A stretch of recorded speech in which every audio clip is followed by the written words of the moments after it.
భూ సమస్యల పరిష్కారం దిశగా రెవెన్యూ సదస్సుల్లో పాల్గొన్నటువంటి గిద్దలూరు ఎమ్మెల్యే ముత్తుముల మరియు జిల్లా డిప్యూటీ కలెక్టర్ గ్రామాల్లో రైతులు ఎదుర్కొంటున్నటువంటి భూ సమస్యలను పరిష్కరించే దిశగా రెవెన్యూ సదస్సులు కొనసాగుతున్నాయని గిద్దలూరు ఎమ్మెల్యే ముత్తుముల అశోక్ రెడ్డి పేర్కొన్నారు. గిద్దలూరు మండలం కొమ్మనూరు గ్రామంలోని సోమవారం నిర్వహించిన రెవెన్యూ సదస్సుల్లోని గిద్దలూరు ఎమ్మెల్యే అశోక్ రెడ్డి పాల్గొని ప్రజలు ఇచ్చినటువంటి ఆర్జీలను స్వీకరించి వారి సమస్యలను అడిగి తెలుసుకున్నారు. ఈ సందర్భంగా ఎమ్మెల్యే మాట్లాడుతూ గత పాలనలో రైతాంగం ఎదుర్కొన్నటువంటి అనేక సమస్యలను రెవెన్యూ సదస్సుల ద్వారా పరిష్కారం చేసుకోవచ్చునని తెలిపారు.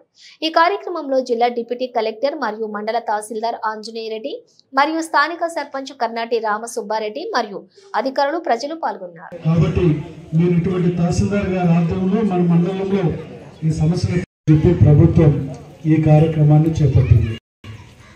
మీకు పొలాలకు సంబంధించిన ఆన్లైన్లో ఎక్కని విషయాలు కానీ లేకపోతే ఇతరత్ర ఒక కోర్టులో ఉన్నాయి కానీ జేసీ కోర్టులో ఉన్నటువంటి కేసులు తప్ప మిగతా సమస్యలన్నీ కూడా మీరు అర్జీ రూపంలో అందించినట్లయితే